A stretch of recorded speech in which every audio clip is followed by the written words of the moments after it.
Hello అండి, ఈరోజు tasty and crunchy జంతికల recipe చాలా బాగుంటాయి చక్రాలు. మీరు కూడా ట్రై చేయండి. ఎవరు చేసినా పర్ఫెక్ట్గా వస్తాయి అన్నమాట. మీకు కూడా నాకులాగే చాలా పర్ఫెక్ట్గా వస్తాయి. విత్ నా మెజర్మెంట్స్ అండ్ టిప్స్తో చెప్తాను, చూసేయండి. ఫస్ట్ ఒక గ్లాస్ మినపప్పు తీసుకొని మంచిగా వాష్ చేసుకోవాలి. బాగా వాష్ చేసుకొని గ్లాస్ మినపప్పుకి 2 గ్లాసెస్ ఆఫ్ వాటర్ పోసుకోవాలండి. 2 గ్లాసెస్ వాటర్ పోసుకొని కుక్కర్ విజిల్ పెట్టేసుకొని 4 విజిల్స్ వచ్చే వరకు ఉడకపెట్టుకోండి. అప్పుడు బాగా మెత్తగా ఉడికిపోతాయి. తర్వాత బియ్యం పిండి, తడి బియ్యం పిండి తీసుకోకూడదండి, పొడి బియ్యం పిండి తీసుకోవాలి. గ్లాస్ మినపప్పుకి 3 గ్లాసెస్ ఆఫ్ బియ్యం పిండి తీసుకొని దానిలో వాము జస్ట్ అట్లా క్రష్ చేసి వేసేసుకున్నాను నేను. నెక్స్ట్ సాల్ట్ వేసుకున్నానండి.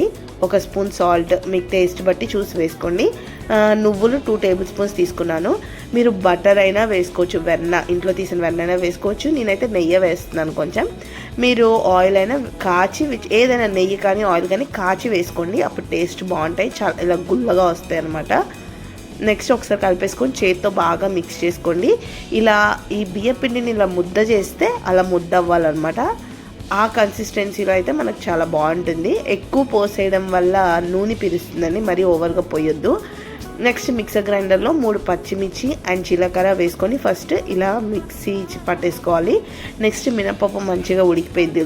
ఉడికిపోయిన తర్వాత కుక్కర్ విజిల్ తీసేసి ఆవిరిపోయిన తర్వాత మూత తీసేసుకొని చల్లారిన తర్వాత మిక్సీలో వేసేసుకొని నేను చూపిస్తాను. చాలా మెత్తగా అయిపోతుంది అనమాట. 4 విజిల్స్కి మనం పోసిన వాటర్కి కరెక్ట్గా సరిపోతుంది. నేను చెప్పిన మెజర్మెంట్స్తో మీరు ట్రై చేయండి. అది అలా మెత్తగా ఉడికిపోయింది అనమాట.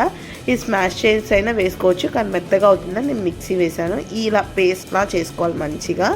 ఆ పేస్ట్ని ఆ బియ్య పిండిలో వేసేసుకొని బియ్య పిండి ఆ పేస్ట్ మొత్తం కలిపేసుకోవాలండి. దీనిలో మనం కారం ఏం వేయం కాబట్టి చక్రాలు అనేవి కొంచెం కలర్ తెల్లగానే ఉంటాయి, మరీ బ్రౌన్గా రావన్నమాట. మనం పట్టుకుంటే అది చేతికి అంటకుండా వస్తుంది, చూసారా? అలా రావాలి. పిండిని పట్టుకుంటే చేతికి అంటకూడదు. ఈ కన్సిస్టెన్సీలో కలుపుకొని దీనిపైన ఎప్పుడు ఇలా తడి క్లాత్ వేసుకొని ఉంచుకోవాలి. మనం కొంచెం తీసుకున్నా మళ్ళీ తడి క్లాత్ని క్లోజ్ చేసుకోండి.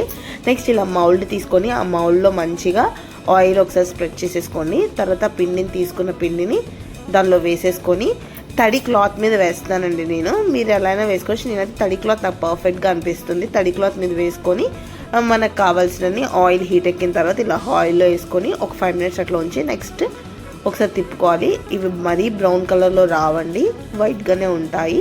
మీకు ఫస్ట్ మెత్తగా అనిపించిన కొంచెం చల్లారిన తర్వాత చక్కగా క్రిస్పీగా వస్తాయి అన్నమాట.